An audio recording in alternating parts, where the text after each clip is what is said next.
Hey, what's up, guys? It's MLG, and it's been a long time since I've done a review. I'm not a big fan of reviews, but I like watching them, but I don't like doing them that much. But I've been wanting to talk about basic role playing game for a long time, so I think it's the time. So this is the core book, the 2023 edition. You have 2 bookmarker, very handy for this kind of game. It's a thick book that has a lot of stuff in it. It's very complicated, to describe. I don't know where to start with this game, so I'm just gonna flip through and discuss, as I flip the pages. So, basic role playing game is from Chaosium. It's a game about, it's a universal game system. They call it a universal game engine, and it's about,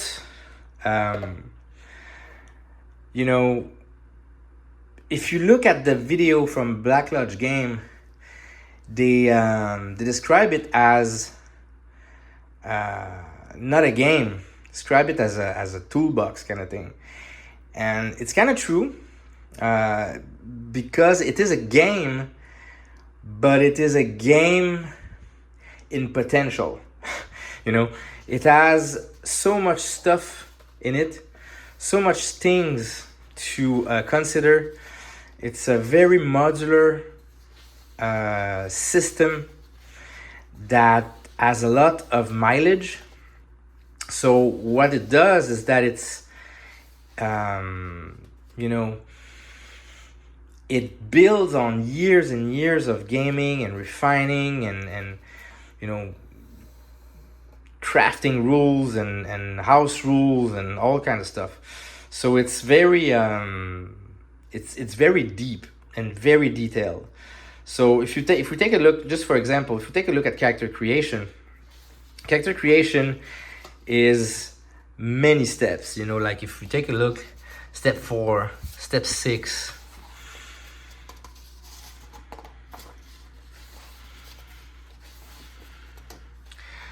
step 10, it's a lot of steps, but character creation can be done many different ways. I don't know how many ways, but at least 5 different ways. So if you want something quick, you can. If you want something detailed and granular, you can as well. Now, if we take a look at the character sheet, for people who are not used to Chaosium, who are not used to, percentile games, it might look complicated. If we take a closer look, there's a lot of stuff, lots of skills, lots of stuff. But the thing is that these character sheets try to accommodate all genres and try to accommodate all kinds of games you can play with that. Some games you're never going to use the fatigue system. Some games you're never going to use the sanity system. Some games you don't use power. Some games you use hit location. And there's another character sheet with hit location here, so you don't use hit point, Or if you don't want a hit location, you use this sheet and you use hit point, So it's that modular. So the character sheet is never completely used, and there's some even there's so many things in there that there are even some part of the character sheet that is not covered for the stuff. On the character sheet, it's not covered for all the stuff there is. There's no room for passions on the character sheet unless you write it there, kind of thing. Allegiances, there's no places for allegiances, for example. So yeah, it's a huge game. There's a lot of stuff. I like this quick character creation process in 2 pages. So you also have a point-based character creation if you want option. Everything is optional in this game, and it's covered in those boxes kind of thing. So what I like with BRP is the flexibility and the depth that you can get. So you can have a game that is superficial, like, you know, very tongue-in-cheek, very easy on the rules, easy on the character creation. And you can also have a game that is super deep, super precise, very granular, where you use the encumbrance system, and you use the fatigue system, and you use you know, sanity, and everything becomes very oppressive very quick. So yeah, I like this game. Doesn't have classes, so the way it works is that you have professions. So you choose a bunch of skill set depending on your profession.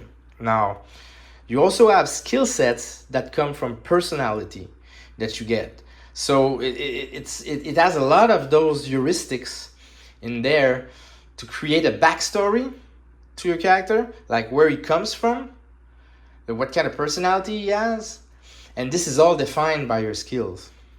I also like the wealth system. So instead of taking care of gold and money, they use an abstract status system where, depending on your status, from destitute to wealthy, there's a whole lifestyle and stuff that you can get. So you can get it if you are wealthy, or if you are average, you get what you reap what you sow, if I get it correctly. So yeah, this is some cool parts that I like with this game. Now these are the professions, and all these professions are generic, so they are covered in a way that you can do it in all systems. I like the tables in this game. You know, you get all the skills here with their base, percentile, in alphabetical order. This book, if there's something to be said about this book, it's amazing. The pages are matte finish. They're not glossy, so they're easy to read. The paper is an amazing quality, so this book is gonna last for a long time. The binding is great as well. The layout, it's written small because there's a lot of stuff, but I gotta say, it's very interesting. Like, when I opened that book for the first time, I was overwhelmed. I was like, oh my God, that's gonna be complicated. But when I got the philosophy behind it, when I understood that you don't use everything, you need to focus on what you need, eventually the book starts to become very accessible. Like, it's well written, so it's super clear, and it's very eventually you kind of know where everything is. You kind of know exactly, like you feel it here, and you can go like bam, and you got it right there. Right at the resistance table. So yeah, it's very it's an interesting book, gotta say. So yeah, I'm still in character creation and the skills part of the book, or the power part. So there are, I think it's 5 magic system in this book. You have superpowers when you want to do a superhero kind of game. You have sorcery, you have psionics, psychic, you have mutations, and you have magic. And it's very interesting because all these spells that are in these categories can all be pick and choose kind of thing. They give you advices on how to do it, and you can implement one system, leave the others. If you don't want no magic, you don't use it. If you just want some psionics, you can use it. If you just want a few of the spells from the psionics or a few of the superpowers, you can just take these few and leave the rest kind of thing. So it's very, you know, BRP is a game that you need to know what you want. You really need to know what you want to do, like before even starting to read this kind of thing. It's like you don't have to be well versed in percentile dice or in you know, Chaosium or in BRP, but you need to know, like, okay, I want to run like I don't know, like a horror western, mystical, folkloric, like adventure. Well, you go into the powers, you look into the magic system, and you pick and choose what magic system fits the most, fits the best. And all the ones that I read, they pretty much cover everything. And then you start from there. Then you look at the professions, and the professions tells you, like, they give you professions that fits in your setting that you want to do. And then you organize character creation around those professions, and then you can even create your own professions, your own skill set. You can change a few skills to make it fit better. Let's say you take the lawyer, but you feel like the lawyer in the core book is a little bit too modern. You take a few skills out and change it for something else that is more archaic, fits more the Western genre kind of thing. And that's all you use this book. This book is very... You need to know what you want to do. And as soon as you have a little bit of experience in RPGs, and you know that you can switch things up a little bit and tweak things up a little bit, it's going to work. And that's what they say in this book. That's what they encourages you to do. So this is the power. It's a long section. Give you all the rules about like the spells and what they do. All right, so system. This is a D percentile system, very simple. Roll under, and you have a graduated level of successes. One of the best part of this, of those Chaosium, Call of Cthulhu, I don't know if they got it in Pendragon, but they got it in BRP and Call of Cthulhu. It's the resistance table. The resistance table is such a great tool to create consistency in your setting. So whenever you want to do something that is not covered by a skill, neither by and mostly covered by an attribute, what you do is you roll against the world kind of thing. You roll a resistance check against the adversity you have in front of you. It can be you want to open a door by force. You want to slam into a door. You look at the passive and the active. So the passive is the door, the active is your character. So getting through a door might be strength from the active character. So you take strength versus, let's say, 4. And then it tells you how what you need to roll under, kind of thing. It's very simple, and it creates perfect tension whenever you want it, and you make sure that you don't have to. It also makes sure that you don't have to invent target numbers, so that the world is very consistent in this game because you follow that chart. And also BRP is huge. Same thing with Call of Cthulhu. Is these games are huge about not rolling for nothing. So if you look here, range of automatic failure, it's all in there. It tells you right away if it's an automatic failure or if it's an automatic success. So you don't even have to roll.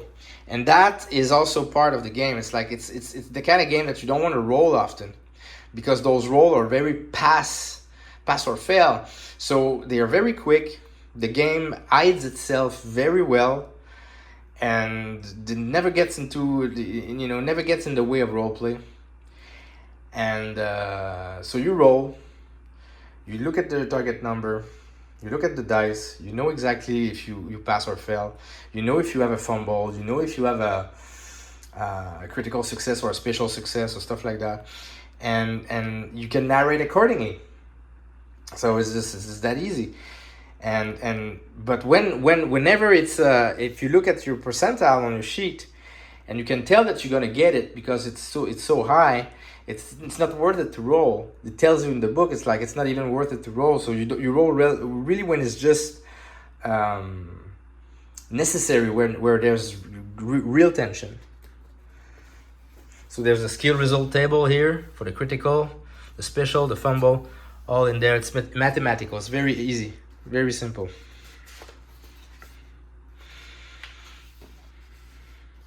I love this table.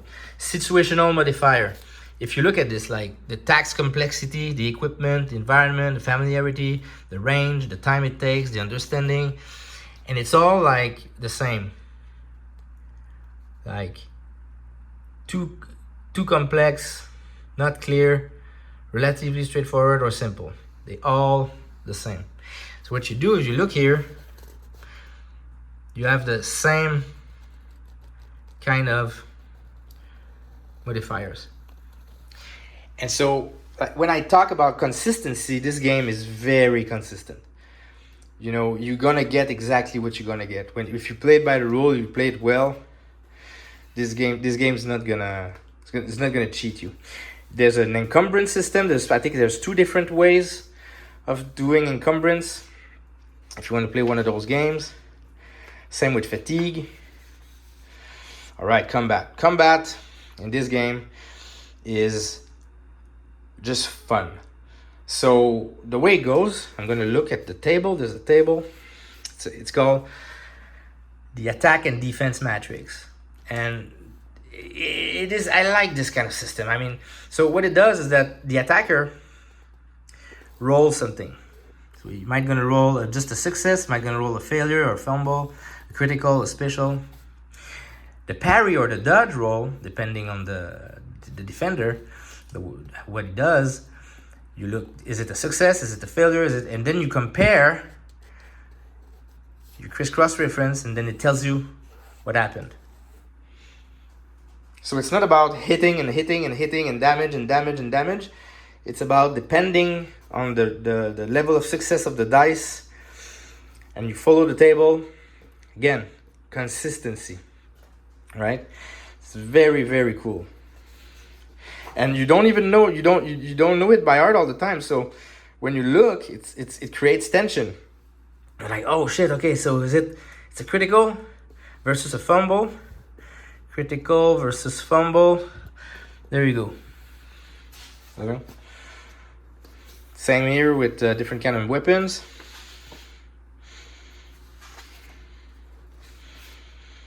Ah man, it's a beautiful book. I love that book.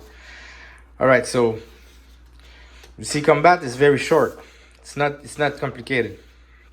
Very fun combat system. Okay, so there is a cool thing in this book called the spot rules.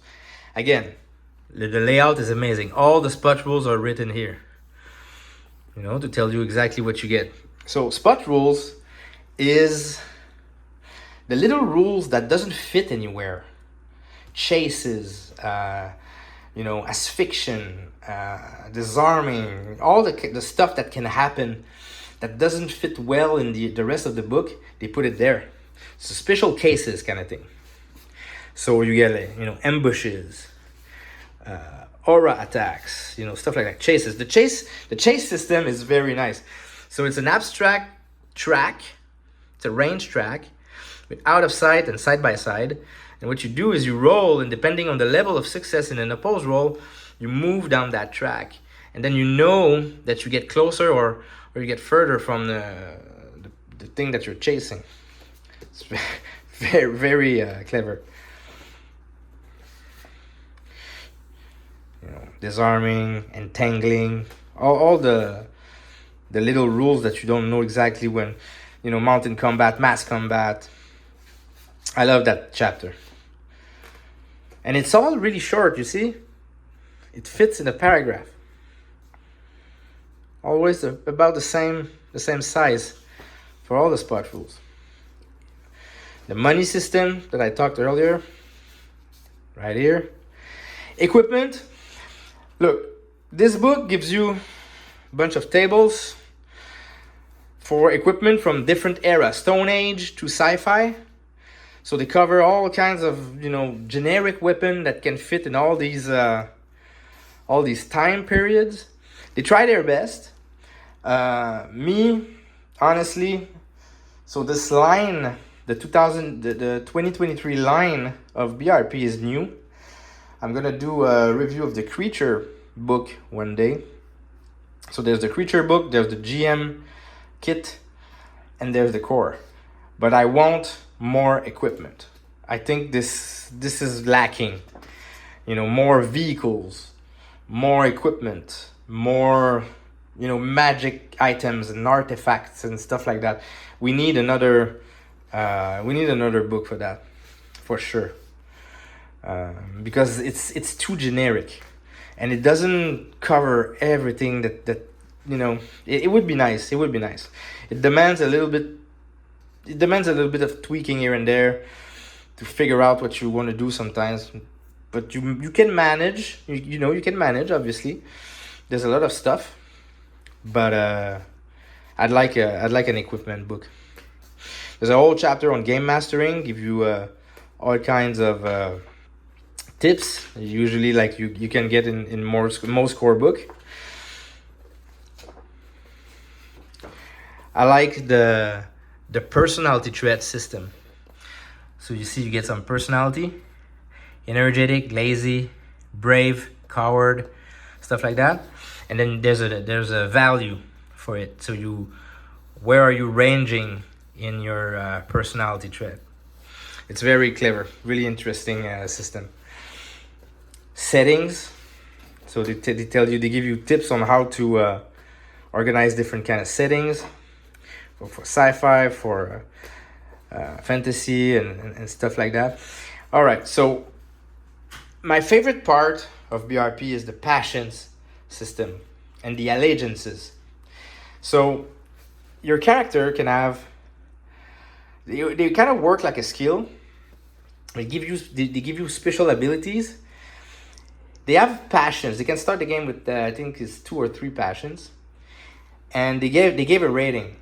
And these passions are something that is very strong, very hard for your character not to go by. So, you know, you role play. There's some situation that comes up, and sometimes you need to roll your passion to see how you're gonna react, kind of thing. And it's great for role play. It's just great for role play, and it ties your character to the setting and to some higher ideas. It ties your character to some higher ideas, higher metaphysical ideas. Sometimes there's a reputation system that's very cool as well. You know, these subsystems, you can tell that they've been worked on for a while. The sanity system from Call of Cthulhu.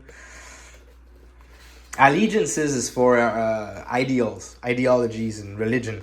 Are you, do you have an allegiance to Christianity, or do you have an allegiance to, veganism or something like that? Anything kind of ideological, you can get some allegiance to. They give you some power, some special effect according to the level of commitment that you get to your allegiance. There's some simple creatures here at the end, some simple NPCs, hit locations for creatures, and the appendices. All right. So why I dig this game so much?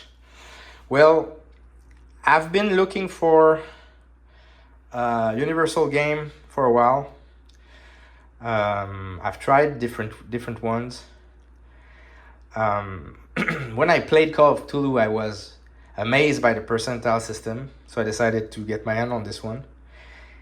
And it's just, I'm going to be playing this game for a long time, that's for sure, because it's going to be a go-to. It's going to become a go-to game for sure. Even not, like I mentioned that in in one of my videos I did a couple of weeks ago. Like, even though when you play basic role playing, you can have different experience of systems, like the different kind of systems you play, because it's modular. Even though you can have very different games utilizing that, not in terms of setting or in terms of genre, but in terms of game mechanics and the way you engage with the mechanic, you're still playing BRP. That's the thing. It's like, it does still feel like BRP. You can play it light, you can play it crunchy. It's not gonna feel different. So after a while, like anything, like any games or anything, you're gonna need something else probably, right? So it's good to take a break sometimes from game, but this one, it's if you want to do something long, a long campaign that lasts for a long time, or if you want to do, I would not do like a one shot of that. You can, but a character creation, I mean, unless you use a very fast character creation or you use pre-gens, but I would do that for a long campaign, average or long, that's for sure. All right, so that was my review of basic role playing. I'm gonna keep talking about it in different format, but thank you for watching, and let me know what you think.